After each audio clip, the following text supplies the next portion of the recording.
This is a CBS News special report. I'm Norah O'Donnell in Washington, and we are coming on the air with breaking news from the first criminal trial of a former president in the U.S., that is Donald Trump. We have just learned that the verdict is in. After sitting silently through 22 witnesses over 16 days of testimony, the jurors' verdict, whatever it is, will be unprecedented.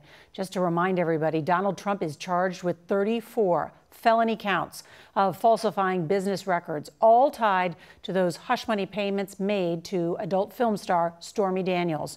Prosecutors claim that the payments were part of an elaborate scheme to, quote, conceal crimes that hid damaging information from the voting public during the 2016 presidential election.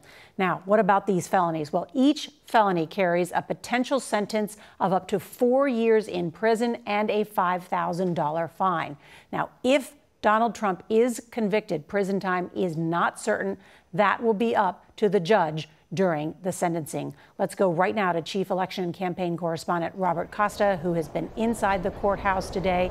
And Robert, what do we know? Good to be with you, Nora. It is an unreal scene here outside the Manhattan Criminal Courthouse. You can hear the helicopters above, police officers everywhere bracing for this verdict to be revealed by the jury, which has been deliberating all day. Based on our reporting at CBS News, the jury has zeroed in on documents and testimony about a key 2015 meeting between David Pecker, the former publisher of the National Enquirer, and longtime fixer Michael Cohen, who was a crucial witness for the prosecution. The jury is wanting to go over this testimony to figure out, was Trump directly involved in the so-called catch and kill scheme to bury scandalous stories about Trump before the 2016 election. We also know the jury wants to know more about that underlying crime the prosecution has been arguing about for the past 7 weeks, that this wasn't just about so-called hush money payments made to adult film star Stormy Daniels. It was about something bigger, about interfering in the 2016 election by deliberately labeling these payments as legal expenses and withholding information from American voters. It's a very important point, Robert, as the district attorney in this case said from the very beginning.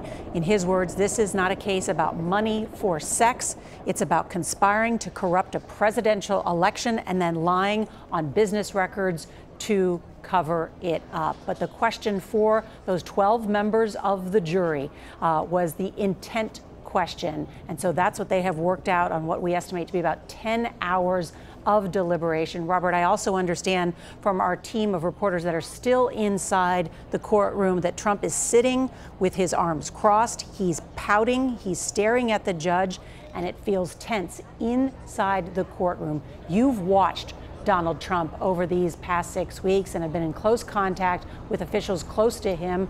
What has been his mood, his demeanor? How would you characterize this moment is?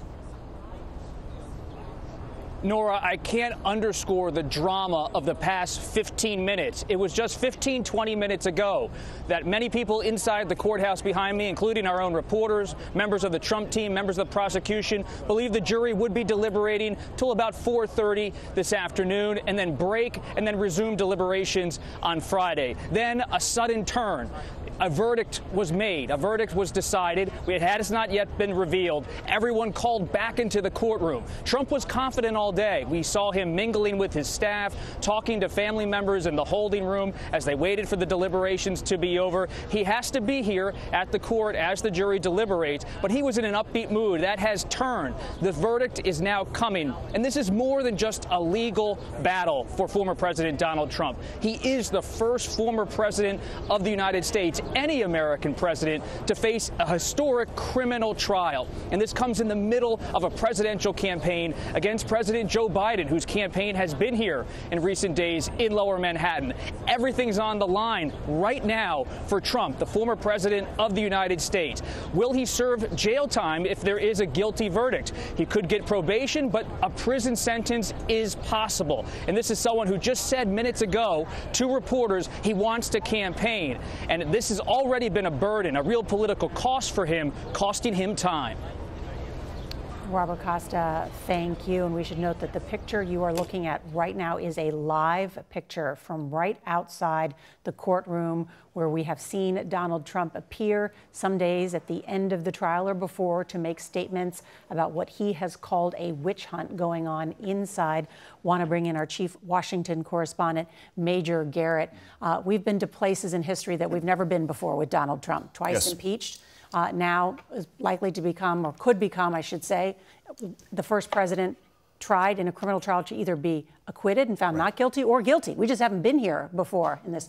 What are the stakes for Donald Trump as he is the Republican Party's nominee? Right. To pick up on Robert Costa's point, it's not just that he's a former president, Nora. He's the Republican nominee in waiting in an active presidential campaign, shadowed, as he has been for months now, by criminal indictments. We're now going to have probably the only verdict on any of the pending criminal indictments before the election. If he's acquitted, most people I've talked to in the Trump universe believe there will be a burst of energy around the former president in a very positive political way. And if he's convicted, they believe, those in the Trump inner circle, that this will be convulsive for the country.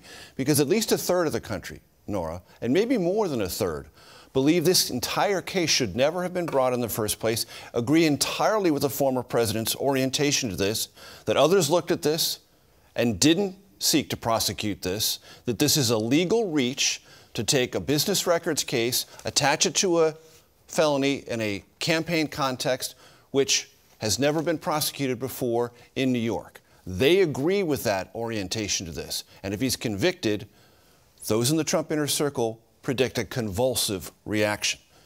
However, there will be a part of this country, Nora, that will say if the former president is convicted, there is now finally some institutional accountability for someone who has been toppling, or at least attempting to topple, all sorts of institutional norms in this country. I can't give you an assessment of the actual point-by-point, number-by-number political reaction to this, but we are in a fraught moment in American history. A lot of things hang in the balance, not just for former President Trump, but the Republican Party, the Democratic Party, President Biden, and our sense of institutional permanence and norms.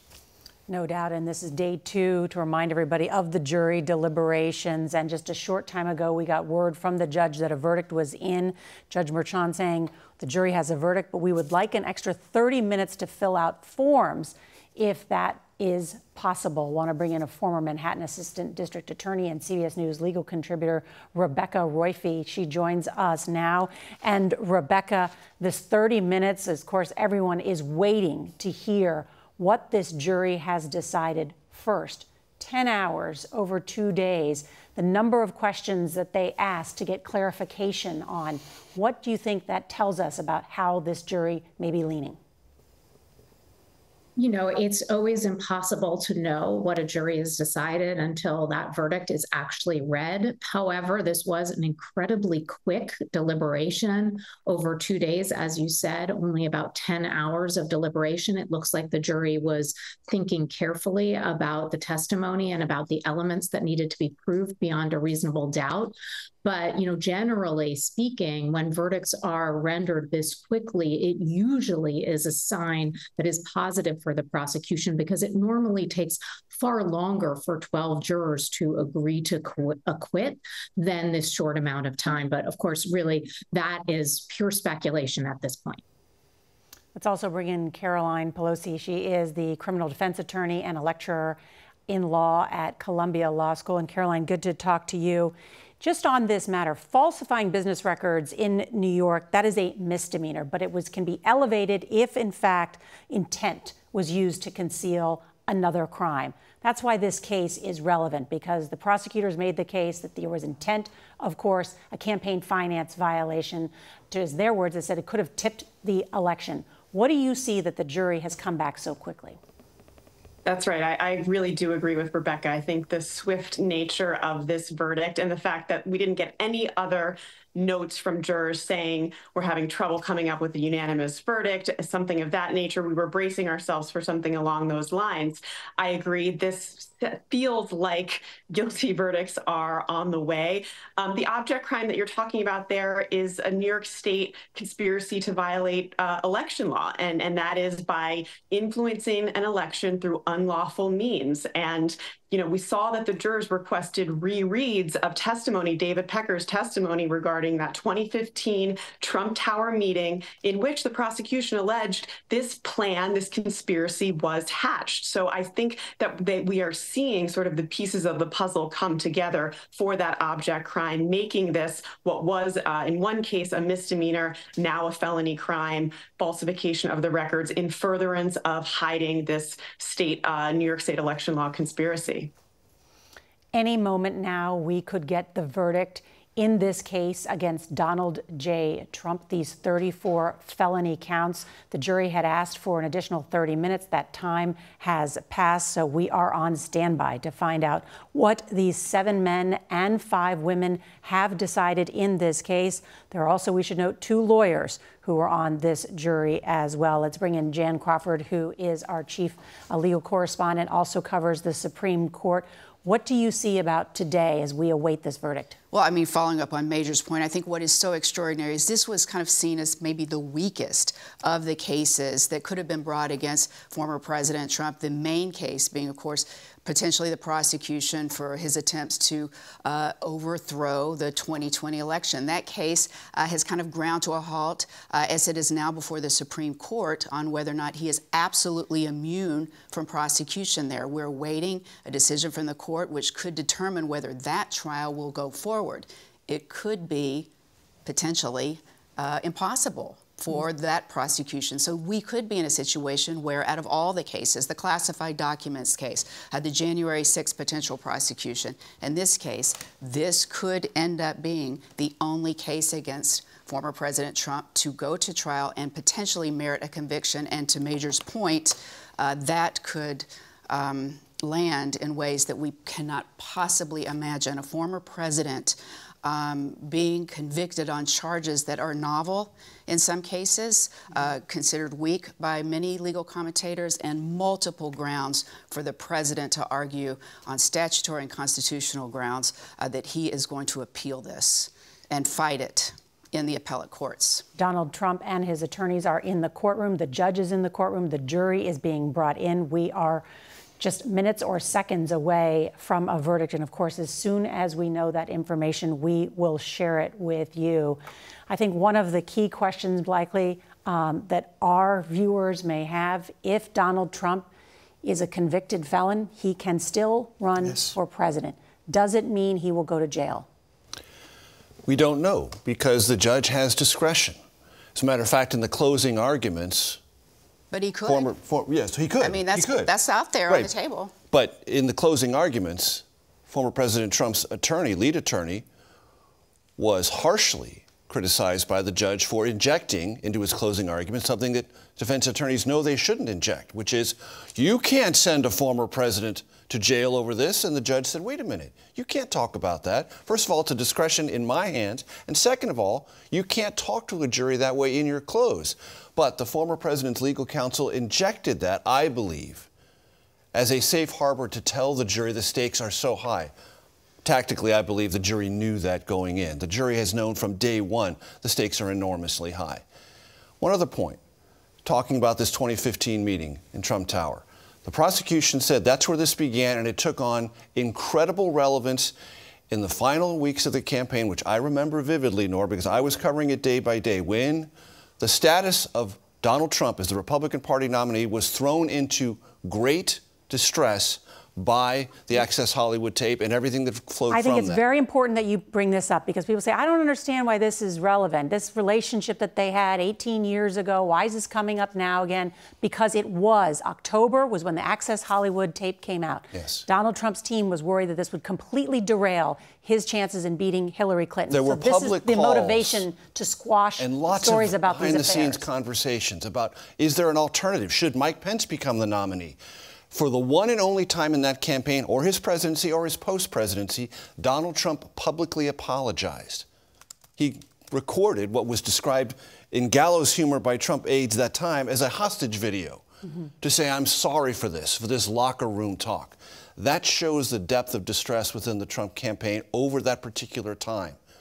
And the Stormy Daniels story, if it had been confirmed and verified in that real time, the Trump campaign had every reason to believe that could have been not only damaging, Norah, but potentially fatal in the closing hours, closing weeks of that campaign. We are just moments away from a verdict in the case against Donald Trump. I want to bring in Errol Barnett, who is outside the courtroom. You can see a lot of the activity, though, where Errol is, a lot of the police activity. And Errol, remind us what some of the questions were that the jury had today in terms of clarification.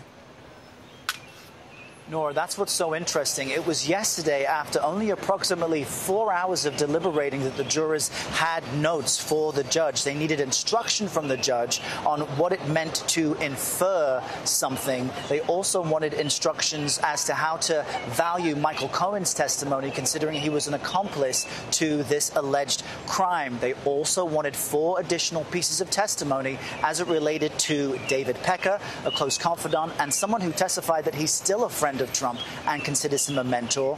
And they had questions about testimony relating to a Trump Tower meeting in August of 2015, which the prosecution says was the nexus, the core, the origins of a scheme to deceive the American public by suppressing negative stories about Donald Trump in the tabloids, amplifying negative stories about his opponents to effectively pave the way for him to the White House. They wanted clarification on that. And what's interesting is when the judge clarified that because Michael Cohen is an accomplice, you cannot convict based on his testimony alone unless it is corroborated by other evidence and testimony as part of the trial. Also, he clarified to them that they can infer something. Basically, he used the analogy of if it rained overnight. Even if you didn't see the rain, you can infer that it rained overnight if you can see outside your window in the morning and people have umbrellas and the pavement is wet. So even in the absence of direct fact, you can make an inference as a jury if other facts seem to suggest and reasonably line up another scenario. And so as we await to hear what the exact verdict is, we are now, I understand, inside the courtroom with jurors seated, with Donald Trump looking quite anxious. We're getting word of what the verdict is. We are getting word on the first count that Donald Trump is guilty. Now remember, there are 34 counts that we will go through. Count 2, guilty. Count 3, guilty. Count 4, guilty. Count 5 and 6, guilty. Count 7, guilty. Count 8, guilty. Count 9, guilty. Count 10, guilty. Count 11, guilty. Count 12, guilty. Count 13, guilty. Count 14 and 15, guilty. Count 16, guilty. Remember, this is a unanimous decision by the jury on each of these counts. Count 17, guilty. Count 18, guilty. Count 19, guilty. Count 20, guilty. Count 21, guilty. Count 22, guilty. Count 23, guilty. Count 24, guilty. Count 25, guilty. Count 26, guilty. Count 27, guilty. Count 28, guilty. 29, guilty. Count 30, guilty. Count 31, guilty. Count 32, guilty. Count 33, guilty. Count 34, guilty. Donald Trump has been found guilty on all counts of falsifying business records in an attempt to cover up these alleged relationships in the New York hush money trial. This is an extraordinary moment. Norah, to hear you read what you just read is a moment of enormous gravity for this country. We cannot overlook that. To hear that word, guilty, not just once, but 34 times about a former president of the United States in any context is completely uncharted territory. And there will be a raging debate across this country about the propriety of bringing these charges. But under our system, a grand jury heard the evidence. A grand jury rendered an indictment. And through all due process, the former president was accorded all due process rights. And a jury of his peers assembled in New York in this courthouse found him guilty on all charges. This is not just a legal moment for this country. It is not just a political moment for this country. It is a moment where everything about politics and law and our orientation to both are convulsed as never before. Donald Trump has become the first former president ever convicted of a crime. I want to bring in Robert Costa, who has covered Donald Trump for a long time and written books about Donald Trump. I can only imagine what the former president is doing right now.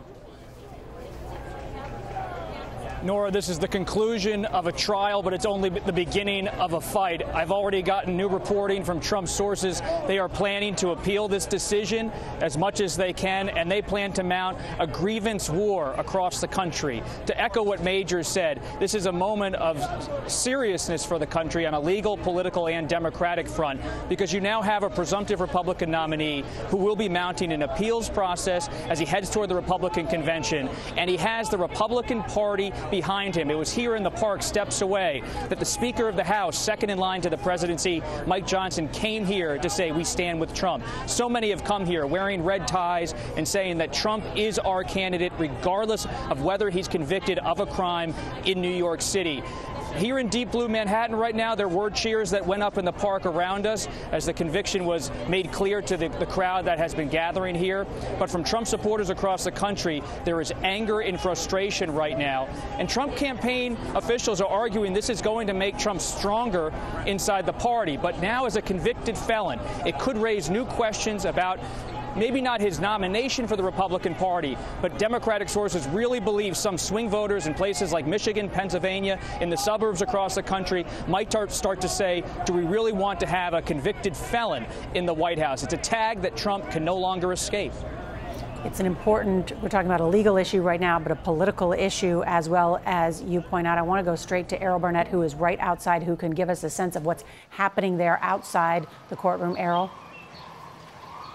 Norah, two angles I can give you. Outside the courthouse, we're hearing some sense of cheering and people yelling guilty. The courthouse directly behind me, while our reporters inside are painting some of the color as the foreperson read out the verdict. It was very similar, Norah, to the way you read this out. It was quiet and somber inside the courtroom, with former President Donald Trump seated as the defendant, looking at the jury as the foreperson, leaning with his left arm on a railing and a right hand holding the microphone, slowly 34 times said guilty as the judge was asking for the jury's verdict on these felony counts. Then the judge asks the jury, is this accurate? Is this the proper reflection of your verdict? They said yes. And during this entire time, Donald Trump staring intently at each of the jurors, the lawyers standing with their hands clasped, and the jurors at this moment being thanked by the judge for their service. Judge Merchant acknowledging that these past 6 weeks have been stressful for them. Let's not forget, some jurors that were selected early dropped out and buckled under the pressure, the media spotlight, and the importance of the moment. But inside the courthouse, a somber moment as Donald Trump, former president of the United States, GOP presumptive nominee, had to sit and listen as a defendant as a jury of 12 of his peers found him guilty on all 34 felony counts. This was the moment that Donald Trump became a felon. Errol Barnett, thank you so much. I want to bring in our legal panel. Again, former Manhattan Assistant District Attorney and CBS News legal contributor Rebecca Roiphe joins me again. And Rebecca, let's talk about this. Donald Trump is 78 years old, a first-time offender in the eyes of the New York court system. Will he go to jail? What do you think happens? We really won't know until the sentencing. I think that, he's certainly not going to jail for the rest of his life on these counts, but there is real possibility of some jail time. And of course, any jail time for somebody in his position of his age is a significant thing right now. You know, one other thing that has struck me about this case is there has been so much criticism of the case. And in a way, this verdict does vindicate Alvin Bragg, the Manhattan District Attorney, who brought this and defended it as a case that is quite standard for New York and for Manhattan. And, you know, of course, when all eyes are on our local justice system, sometimes things look unusual, bizarre, different. But in many ways, this is not as different from other cases as some people suggested it was. And the evidence, as we can tell from this quick, strong verdict, was fairly strong. Rebecca, thank you. I want to bring in Caroline Pelosi. She's a criminal defense attorney and lecturer in law at Columbia Law School.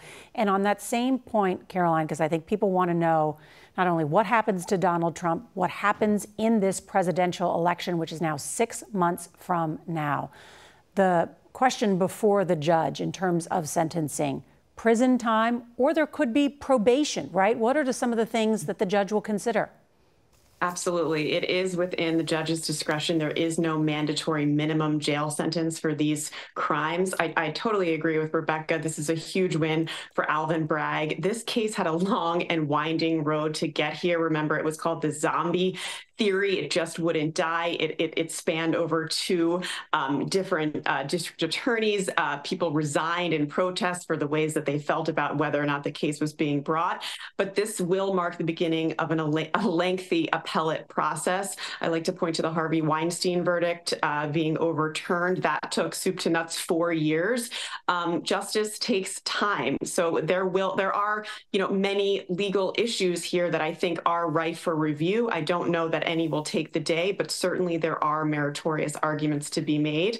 But when you're thinking about potentially putting a presidential candidate in jail, there are some considerations to be had. But I would note he was not, a stellar defendant during this case. Those are aggravating factors. These issues with the gag order, his behavior throughout the trial, that could potentially be a factor in Judge Merchan's analysis of whether or not to impose jail time here. Also, things like remorse. It does not seem as though the former president is at all remorseful for any of these actions. We'll have to wait and see for the arguments that are made in the sentencing memoranda. It's a good point, Caroline. As you note, Judge Merchan has found Donald Trump that violated his gag order 10 times during this trial. Caroline Pelosi, stand by. I want to bring in former Manhattan District Attorney Cy Vance, who first opened this investigation into former President Donald Trump in 2018, but left office before the charges were filed. Cy, good to see you. What's your reaction to today's verdict?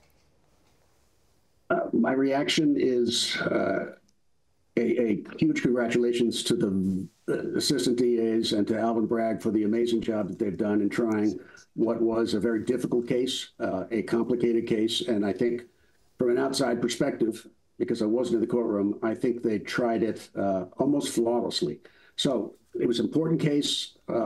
And I congratulate them in the office. As you said, this case began. The Trump investigation began some time ago when I was district attorney. We had to go to the Supreme Court twice in order to get access to his financial and tax records. That led to, when I was in office, his indictment for the Trump's company's indictment for tax crimes. And then as the case moved on, DA Bragg took it up and has succeeded in doing something very important. We are watching now, just outside the courtroom, members of Trump's team coming out. Some of his lawyers, as well as his communication specialists. So my guess is they're trying to decide what to do next and whether we'll hear from Donald Trump himself. So I do want to ask you, though, given this verdict, do you see there are grounds for appeal? What could the timeline be? Well, I think the appeals will happen whether there are grounds for them or not. I think there will be many claims by the Trump team for judicial errors, bias, errors in instruction.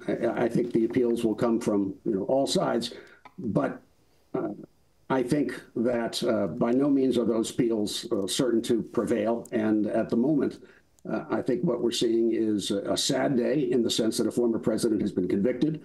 A day we should celebrate, however, for the victory of the justice system and our jury system and our court system to be able to manage a case this significant and difficult. And I think it will ultimately, I hope, end up having a calming influence. But as I say that, I think really what we'll see next is what is the political reaction and how that the political reaction will be managed over the next months. And Cy, I want to just listen in here now because Donald Trump is approaching the cameras. Are you worried about going to jail? This was a disgrace. This was a rigged trial by a conflicted judge who was corrupt. It's a rigged trial, a disgrace. They wouldn't give us a venue change. We were at 5% or 6% in this district, in this area. This was a rigged, disgraceful trial. The real verdict is going to be November 5th by the people. And they know what happened here, and everybody knows what happened here. You have a Soros-backed DA and the whole thing. We didn't do a thing wrong.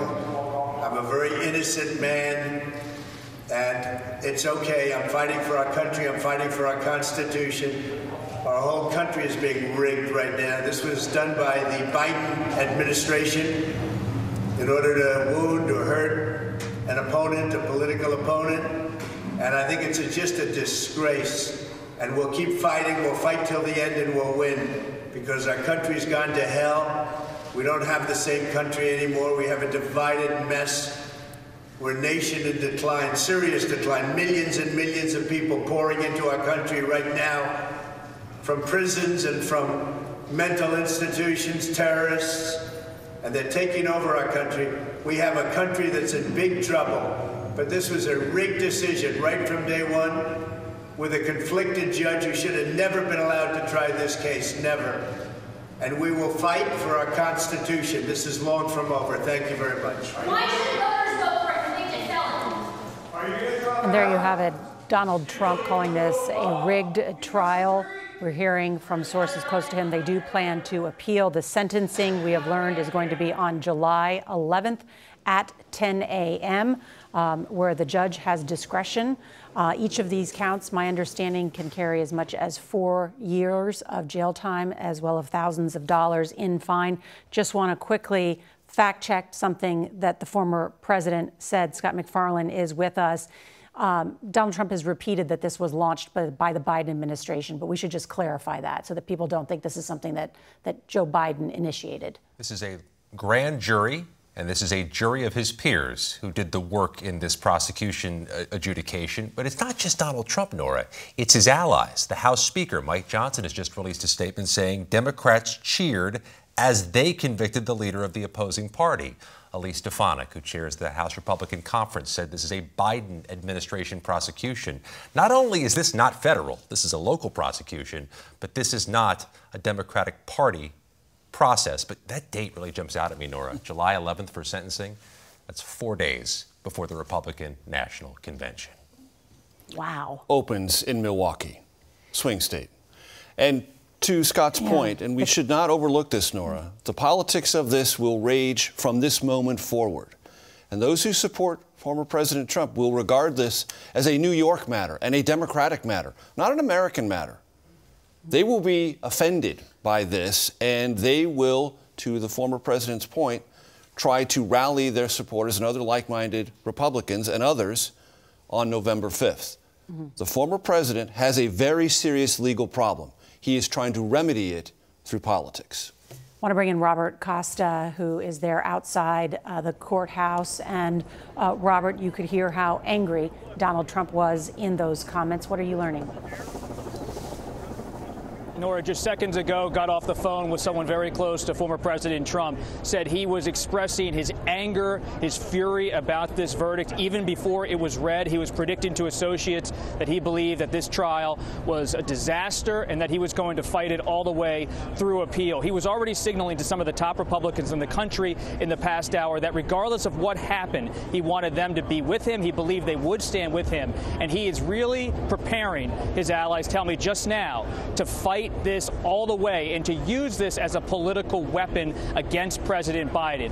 The Justice Department not involved in this case. This is a case in Lower Manhattan. This was a jury comprised of 12 New Yorkers, people who are his peers in his home city of New York. At the same time, you're going to hear former President Trump constantly use this as a refrain that he was targeted by this trial, targeted by this prosecutor, and he is going to use his own channels of communication, whether it's social media, some kind of rally or speeches or other means, to get his message out there without fact-checking and often without the bounds of normal discourse holding him in. But this is American politics today. He has helped to create and really spearheaded this environment we are in now. But I know from people who have been with him in the past hour that he is furious and that this is not just something he's going to leave to the lawyers. He wants to be out front now, and this country is going to see him out front all summer.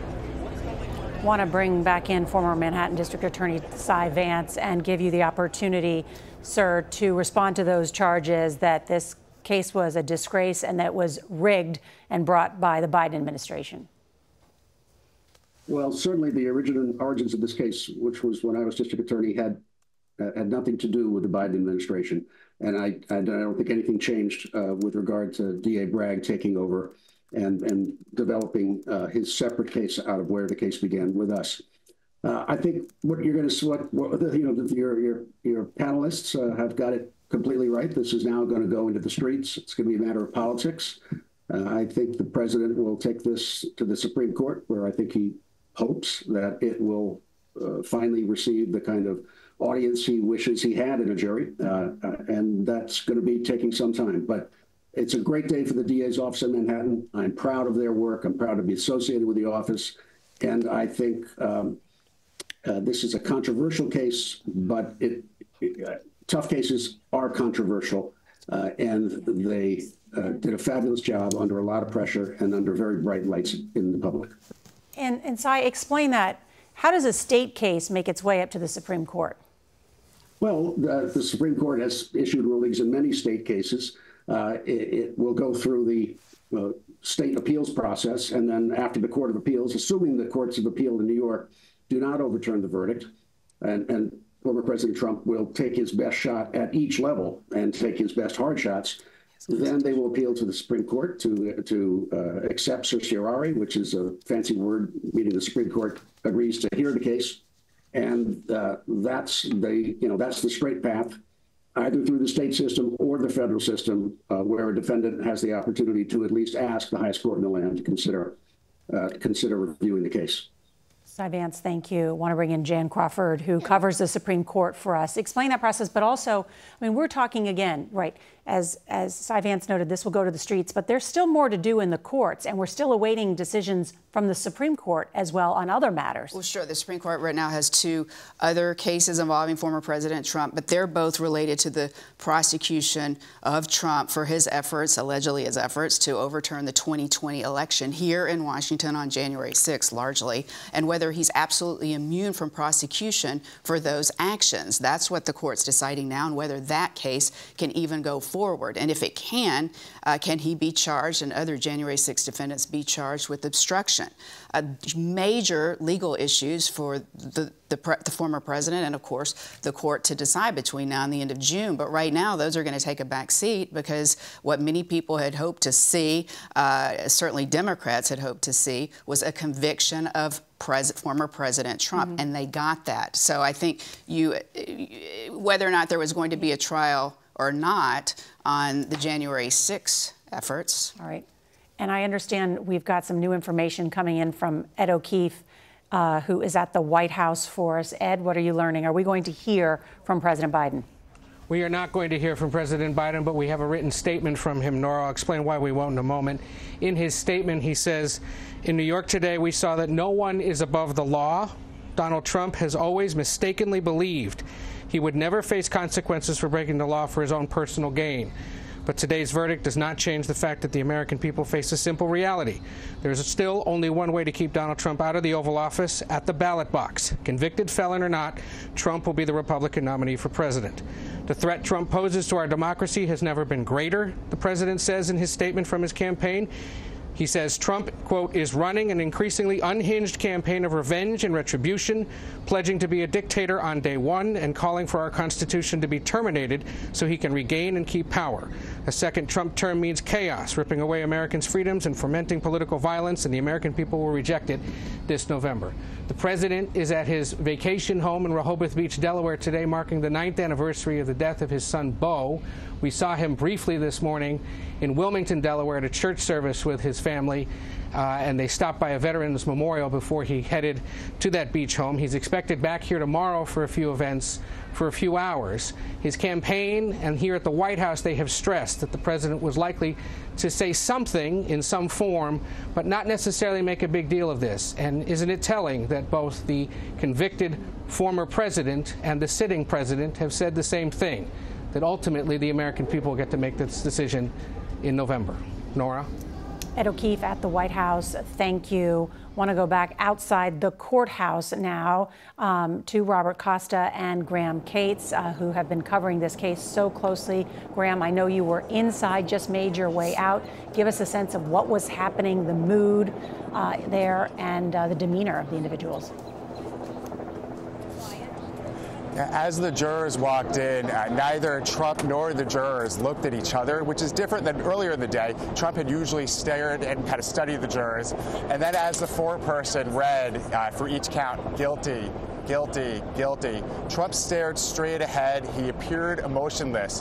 When he was finally excused from the proceeding, as he just began walking out, he kind of grabbed his son Eric's hand really briefly, and then with as deep of a frown as you've ever seen on Trump's face, walked slowly out of the room with his entourage behind him. And his family was there throughout so much of this. Now, Eric Trump, Donald Trump Jr. was here, but Eric Trump was also here for the civil fraud trial. For Trump, he ran a family company, all of these payments made through the Trump organization, his family there with him in the courtroom. Yeah, Eric, more than anyone, throughout this trial and his civil fraud trial, came frequently on many days. And Robert, I want to ask you, because we have now learned that this sentencing by Judge Merchan will be July 11th. And Donald Trump will be sentenced as a convicted felon 4 days before the Republican convention.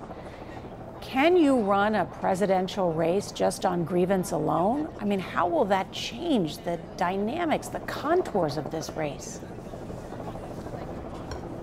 It's not going to change the contours of this race too much. I've spent a lot of time talking to officials in the Biden campaign and talking to Trump campaign officials, and they've made it clear to me on the Trump side that grievance is the fuel that helps Trump supporters really get aligned with him, even if they have concerns about his conduct or different policy positions.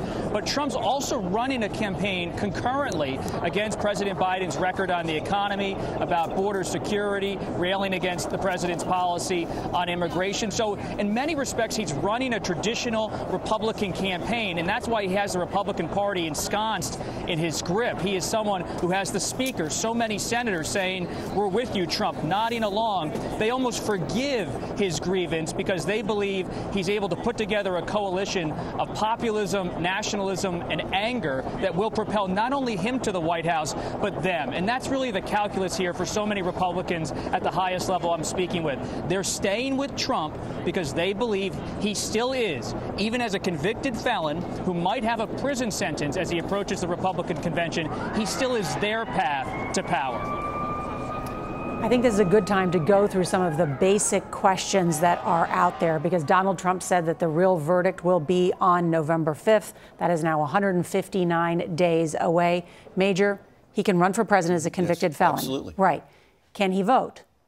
Yes, because he's not, so he's not adjudicated fully because the appellate process goes on, so it's not over until it's over.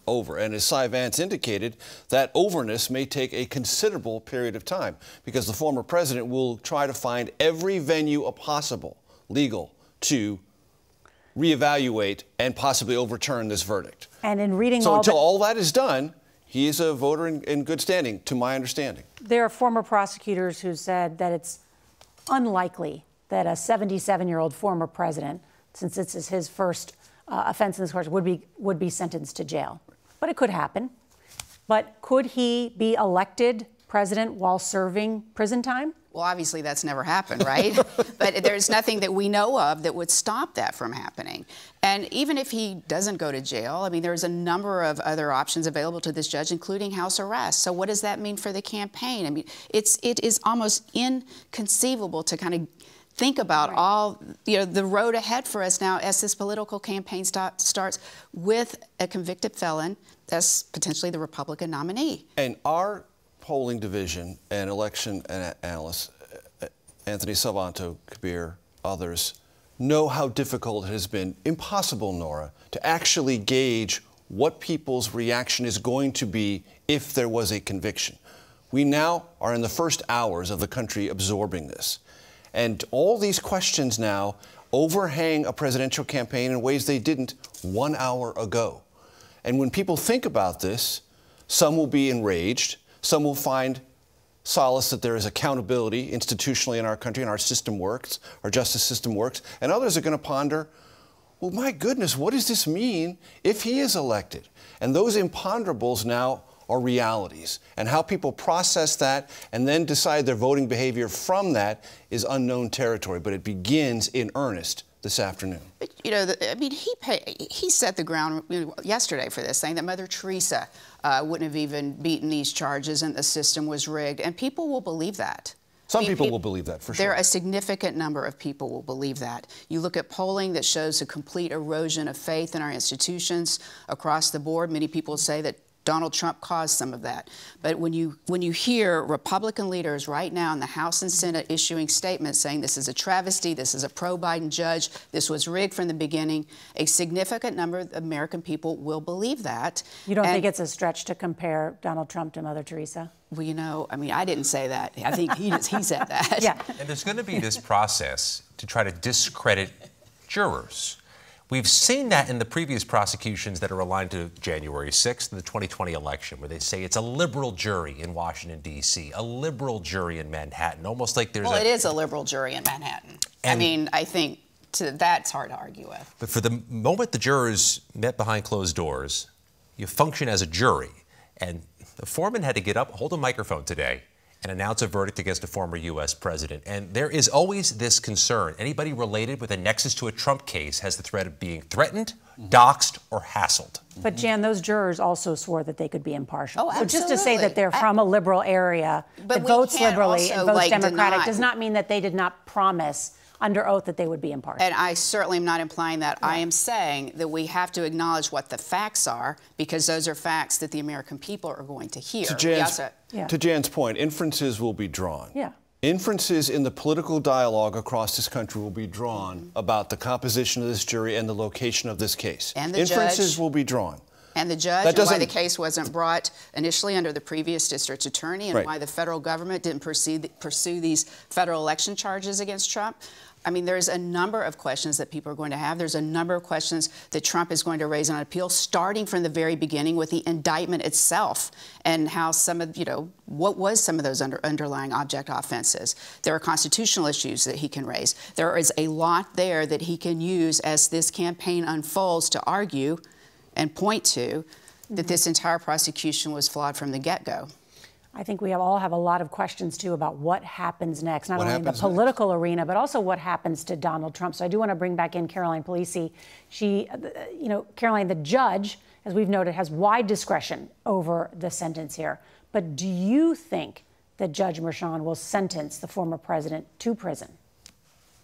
I don't. I personally do not think that, look, for better or for worse, Trump has been treated like any other criminal defendant. The fact is, based on a reading of a lot of these types of cases, not many are actually sent to serve time. And so if you're treating the former president just like any other regular Manhattanite that would have been sentenced here, as a first-time nonviolent offender, it would be very unlikely that he would go to prison. I think that if he does get sentenced, that would just sort of add fuel to his fire in terms of acting as though he's being singled out here. So not to mention the fact that there would be issues with the Secret Service. He would not be with the general population. It would be a big burden on the prison system to have him there. So personally, I think that the objectives of sentencing can be accomplished through other forms of punishment, fines, probation, that type of thing. So I don't see it happening personally. What do you think is the more likely sentence? I think he will get a probationary sentence. I think that there will be fines to be, tied to the offense conduct in this case. Look, the fact is it's not going to have any effect on his run for presidency from a legal perspective. Obviously, there's nothing in the Constitution that, says that he cannot run. On the voting part, he's registered to vote in Florida, and they do sort of concede to the state in which the potential felony has been adjudicated. And in New York State, any felon can vote as long as they're not currently incarcerated serving time. So if he doesn't serve any time, he will definitely be able to vote. In researching and preparing for today, I did read, though, that if Donald Trump is sentenced to probation, he would be required to clear any out-of-state travel, such as campaign rallies or fundraisers, with a probation officer. Well, that is absolutely true. Yeah. I guess that can be done through staff and lawyers, but nevertheless, something we haven't seen before. Absolutely. And that happens every day. I do that for my clients a lot, all the time. It is not fun dealing with probation, getting every little, detail of your life, really having them sign off on any time you want to travel. I do not see the former president, conceding lightly to this type of probationary sentence, but nonetheless, he will have to.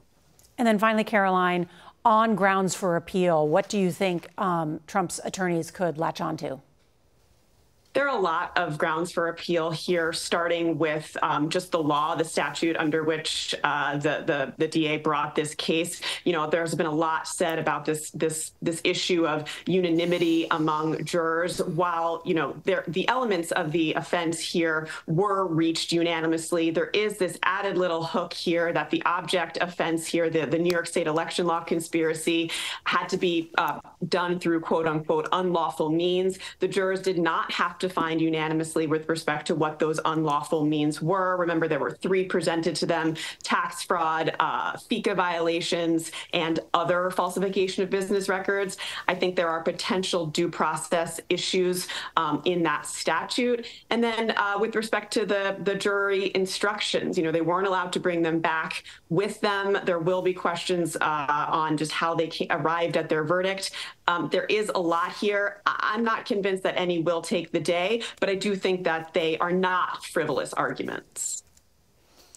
Carolyn, thank you. I just want to share with you what we're hearing from our Pat Milton, a producer out there, is that as soon as the verdict was released, the NYPD dramatically increased their presence there. You may have been able to hear as Robert Costa was speaking, or Errol Barnett, the NYPD helicopters flying overhead of the courthouse. Streets all locked down there. I think you still see the president's motorcade there. That's the shot there. There's some 100 mixed onlookers, protesters, supporters. There are Trump supporters there wearing red MAGA hats. They are gathered. So it is quite the scene in Manhattan there for this historic verdict. Just to remind everyone, just a short time ago, learning that this jury of 12 were unanimous in convicting Donald Trump on all 34 counts.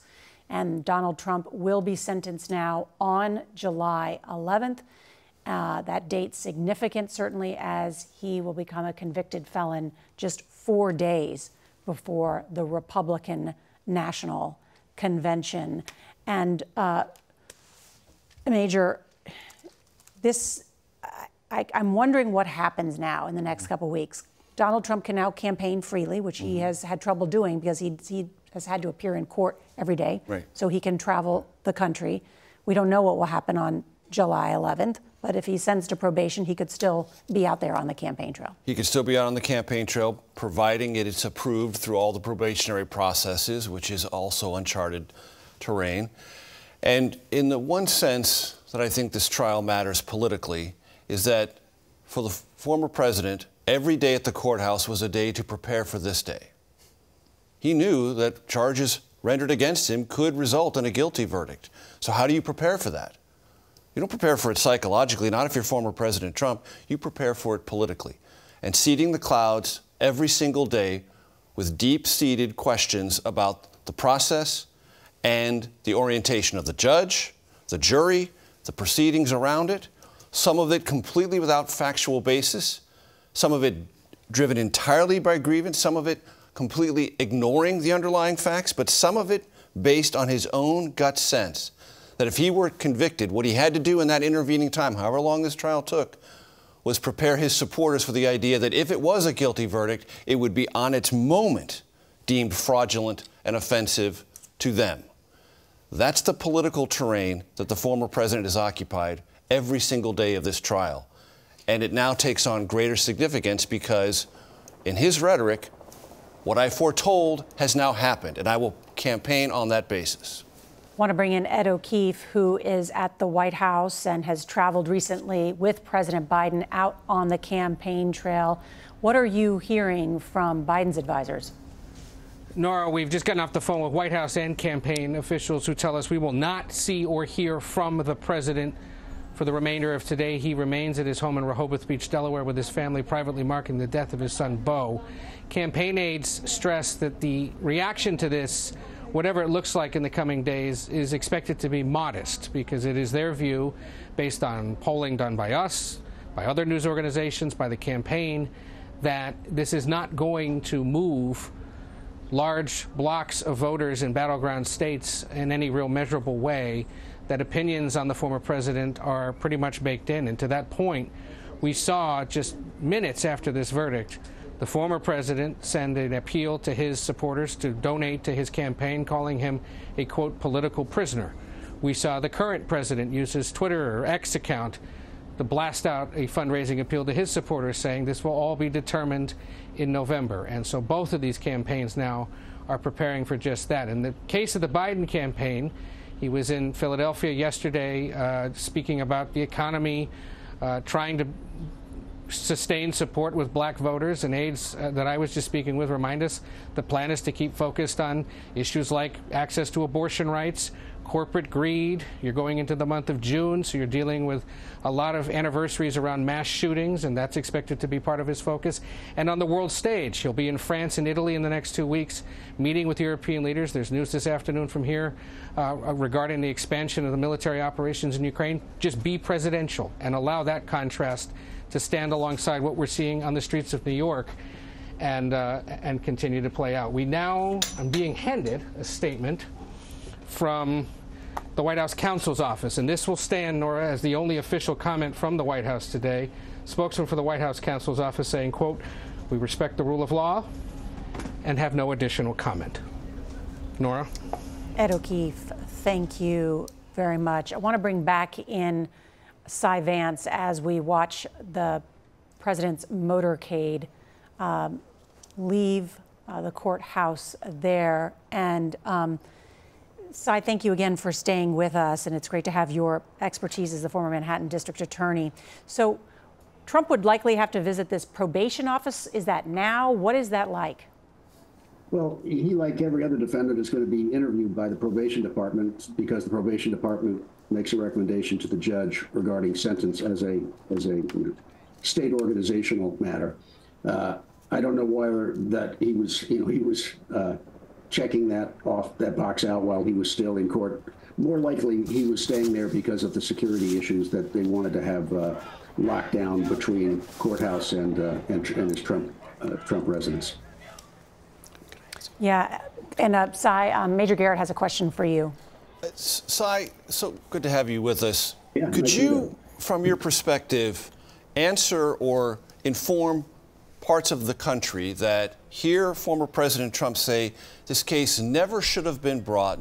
There is no crime. It is so novel as to stretch all understood bounds of prosecution, even in Manhattan. Those are, I think, the core accusations meant to undermine what we're seeing playing out today. Can you address those? Well, first of all, you've got to go through a process before you charge anyone, let alone a president, of presenting a case to a grand jury. Those grand jury minutes are reviewed by a judge. The judge goes through innumerable layers of motions to dismiss. I reject the claim that Judge Merchan is biased. Obviously, the former president would disagree with that, but I think he is a very middle-of-the-road, smart, disciplined jurist, and I think he deserves huge credit for managing a very, very difficult case and a very difficult client. So it's easy to blame New York. It's easy to blame the Manhattan DA's office. We were the first office to indict his alter ego company and pursue investigations against him. But that's because it's because of what he did, not because of politics. Cy, let me ask you, you know Judge Merchan, certainly within the legal system. Do you think he will sentence Donald Trump to prison? I doubt it. I doubt it. And but giving what Judge Merchan wide room to not, not telling him anything about what to do. I think that if this were an more ordinary case, given that Alan Weisselberg was sent to 3 months in prison and then another 3 months for lying, that his boss, Donald Trump, in any other world would probably be getting an equivalent sentence. A sentence of jail is not required for an E-felony, which is what he's been convicted of now. And your other panelists have said there are lots of options, from home arrest to checking in with the probation before leaving the state. There are lots of ways that they can try to control the president's behavior. Yeah, I mean, I heard what you said, Cy, that you doubt that Judge Merchan would sentence Donald Trump to prison time. But if he did sentence him to prison time, do you think he would grant bond on his appeal while he makes the appeal?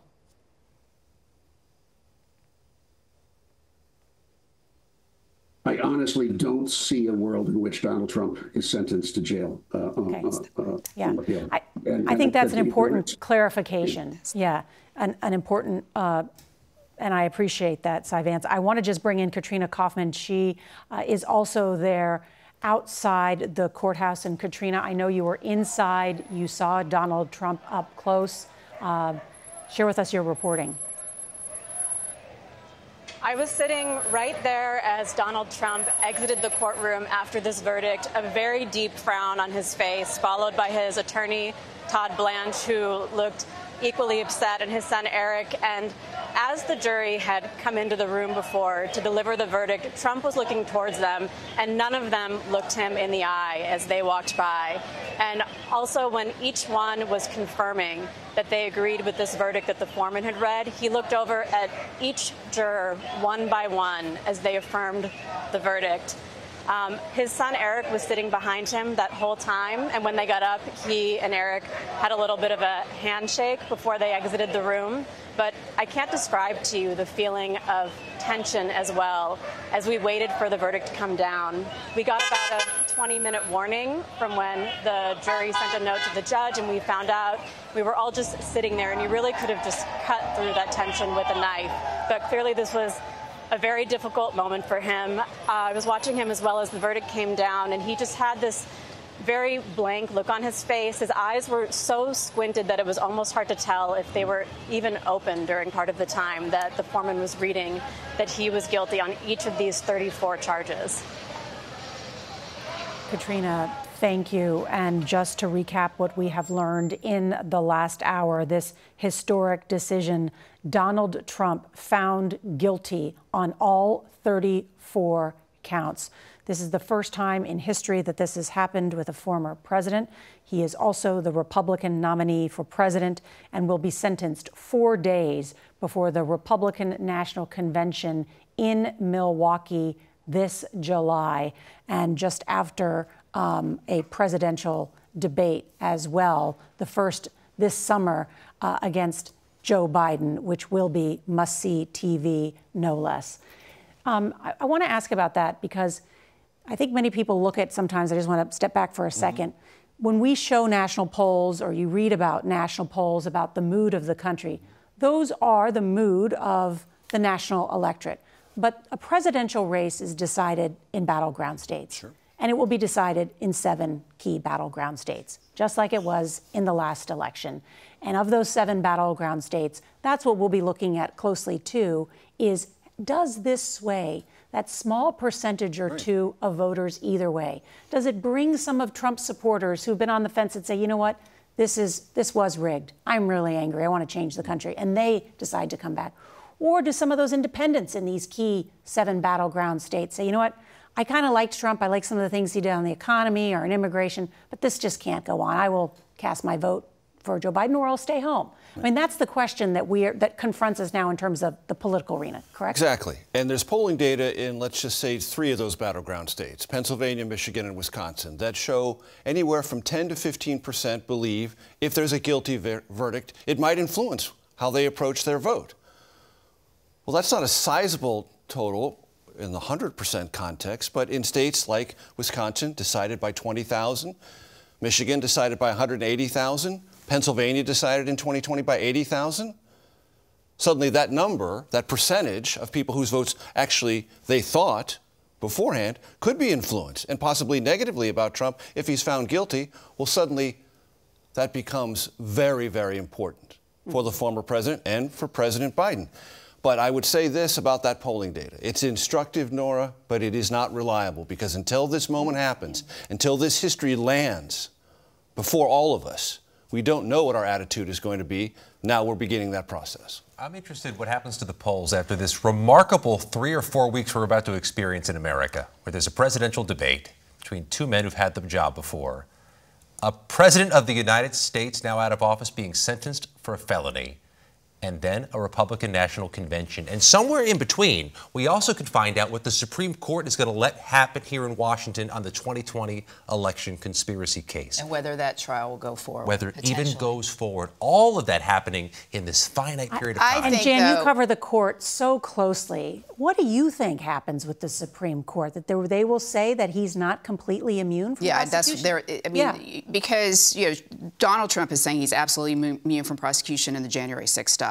They're not going to go along with that. But the appeals court kind of said, well, no, Donald Trump, you can be prosecuted for pretty much anything. I think they're going to find some middle ground where there's some immunity. What is it? And what does that mean? That means that we're going to get a decision potentially at the end of June. Is the court going to send it back to a lower court? And then is that going to further delay this trial? But practically speaking, what does that mean? So if there is some limited immunity, that would be things that he did while he was president of the United States. So would that cover then these classified documents or January 6th? Those trials could then go forward. Yes. Yes, potentially, absolutely. I do not see the Supreme Court in this case shutting off those federal trials. They may limit some of the charges, but they're not going to say Donald Trump cannot be prosecuted in federal court. But that will again convulse the nation, don't you think? No, I don't. I think, yes, it'll be a big headline and it's going to be a big story, but this is the earthquake. This is the trial. This is the conviction that Donald Trump's opponents wanted and they got. There's going to be tremendous validation. Many people believe the system worked as it intended. I think the big headline that we just heard a few moments ago, though, was from Alvin Bragg's predecessor. When you asked him, is Donald Trump going to jail? I mean, he's facing multiple years in prison as a result of this conviction. And he said he can't see a scenario that he would go to jail for this. So now we have a situation where he's been convicted of falsifying business records with intent to cover up a crime that voters really wouldn't have cared about in 2016. And are people actually going to care? And is that going to affect those polls? Well, it's an excellent question. And fortunately, we have Nicole Killian, who is out on the campaign trail. She's in the battleground state of Pennsylvania.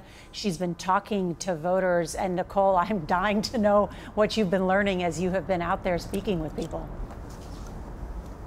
Yeah, well, Norah, unsurprisingly, some of the reaction has largely fallen on party lines. As you mentioned, this is a critical battleground state, but this area of Allentown in the Lehigh Valley is really a bellwether for the state of Pennsylvania. So we did talk to some Democratic voters, some Republican voters. Of course, many Democrats tell us that they believe the former president should have been convicted, but many Republican voters that we talked to feel that the system is broken, that this was just a political trial and a political decision. That being said, one Republican voter I spoke to in particular is still wavering to a certain extent in terms of his vote. This is somebody who supported the former president back in 2016 and 2020, but is not sure whether he will support the former president going forward. Norah? That is really interesting, Nicole. Thank you so much for your reporting there. It has been a historic day here in America. The first ever criminal trial of a president ends in conviction. Former President Donald J. Trump convicted on 34 felony counts of falsifying business records in the first degree related to those hush money payments. Each of the 34 felony counts is punishable by up to 4 years in prison. But it is up to the judge to sentence Trump to jail, prison, home confinement, probation, or a fine. And we will learn the former president's sentence on July 11th. That is just 4 days before the Republican National Convention. The former president is a convicted felon, but that does not prevent him from running for office for another term in the White House. And it is important also to note that he can't pardon himself if he does become president again, because this is a state crime. Once again, the breaking news: former President Donald Trump has been found guilty by a jury of 12, unanimous, on all 34 counts of falsifying business records. Our coverage will continue on CBS News 24/7 local news, and tonight we'll have a full wrap-up on the CBS Evening News. Thank you to everyone that joined us. This has been a CBS News special report.